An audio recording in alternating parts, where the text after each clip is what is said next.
Hello and welcome to another episode of Living Imperfectly Perfect Trauma Recovery Podcast with me, Gemma Blythe, the only podcast which turns imperfections into perfections and discusses living authentically ourselves.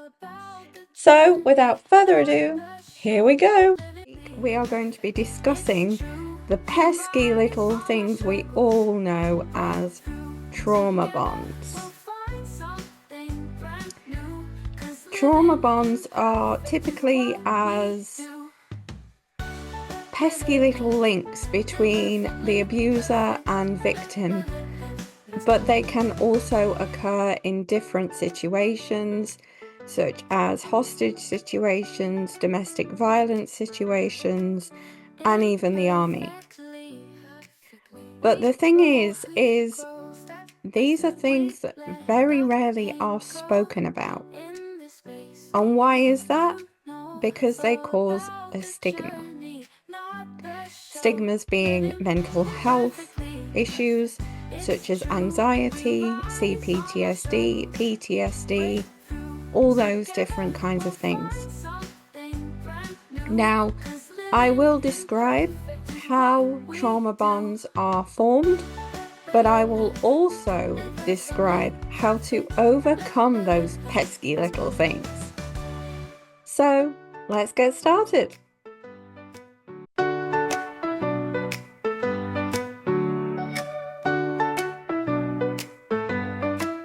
Imperfectly, we grow. So, trauma bonds can look like giving people gifts, manipulating people, blackmailing. Whenever somebody does something really nice for you, that can just ingratiate you further with that person. That was true for me in both sexual abuse and domestic abuse. So when we think about trauma bonds, the way I think about it is like a rope being stretched and being pulled. So when a rope is pulled and twisted and manipulated, can you see what I'm doing here? It adds another inch on the rope. So I didn't know about trauma bonds until I did my therapy back in 2022. And when the therapist told me about trauma bonds, I thought, he's joking. He must be joking. And he described it to me as an unseen bond between a victim and abuser, which it really is. It's like when something leaves a scar, like a mark, which can't be seen, it's underneath the skin. That's almost what trauma bond feels like.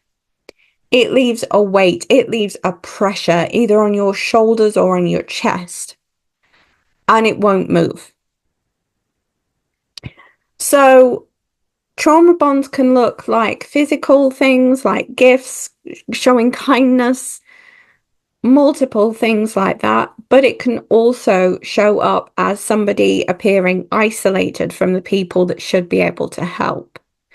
It shows up as somebody who stands up for their abuser, somebody who seems to be quite intelligent and quite switched on in that situation. Now, for me, I was, or I thought I was. But you need to, when you break the trauma bond, it doesn't happen instantly. It happens over time. Yes, you can distance yourself from your abuser, and I absolutely recommend that. You can make sure that you put boundaries in, so you turn around to them and say, no, do you know what? I'm not doing that. Or you can speak and tell people what is happening with you and what you need to do. to get out of that situation.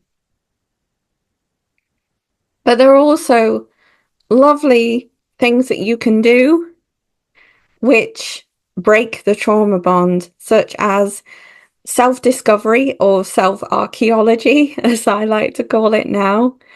And you can do that. Write down prompts, write down what morals you had beforehand. Write down the music that you were interested in beforehand. Write down the movies that you enjoyed, the hobbies that you had. Write a letter to your younger self. Write a letter to your future self.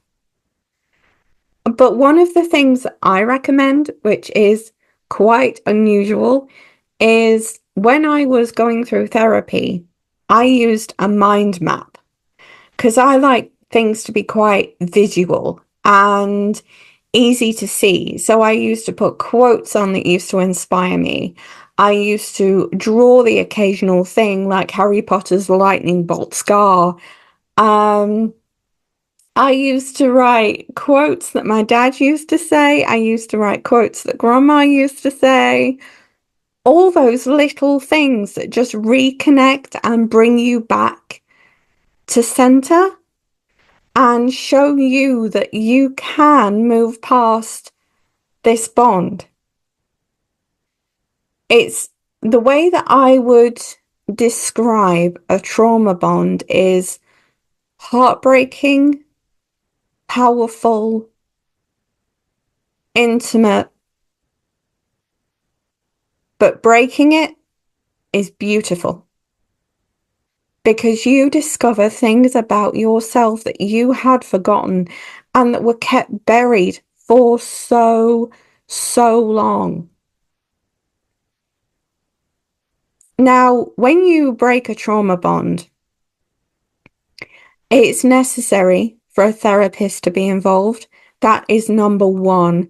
You cannot do this without a therapist. Number two is get a life coach.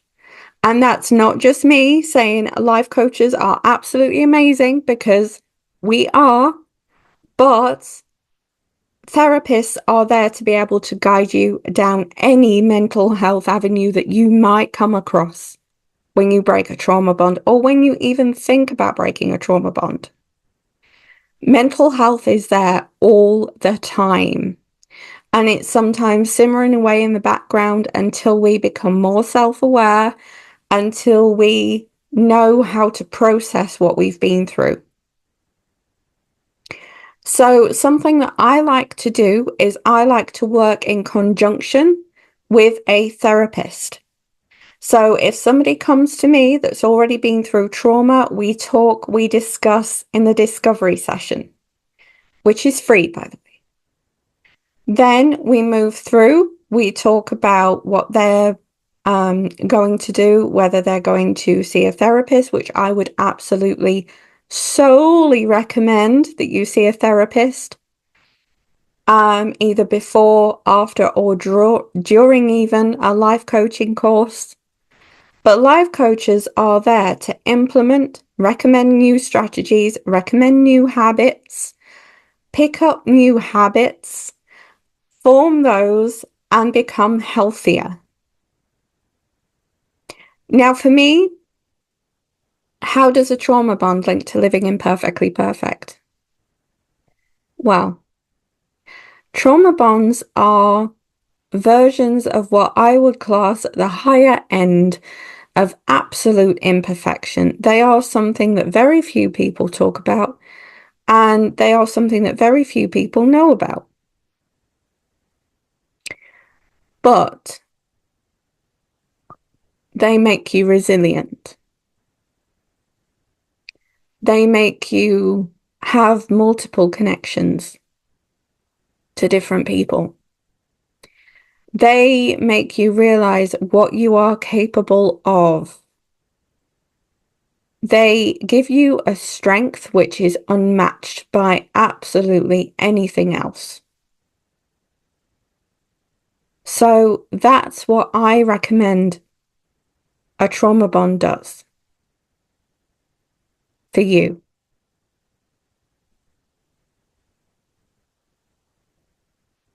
But here's something that I would like you to do. Share something which, if you've been through trauma, has got you through. Share something on social media, be it book, film, music. I want to hear about it. And make sure you share it with the hashtag Living Imperfectly Perfect. Whether you put podcast on, please feel free. It's up to you. And make sure you tag me at gemma.e.blythe on Instagram. And I will share it and shout you out on the next episode of Living Imperfectly Perfect. So share, share, share away. And I will see you in a couple of weeks where we will be discussing the anniversaries and difficult anniversaries coming up throughout the year. And I will give you coping strategies to deal with those too. But until then, subscribe to my newsletter, follow the podcast, share the podcast, and just practice being you. Embrace your authentic self. Much love. You know it's all about the journey, not the show. Living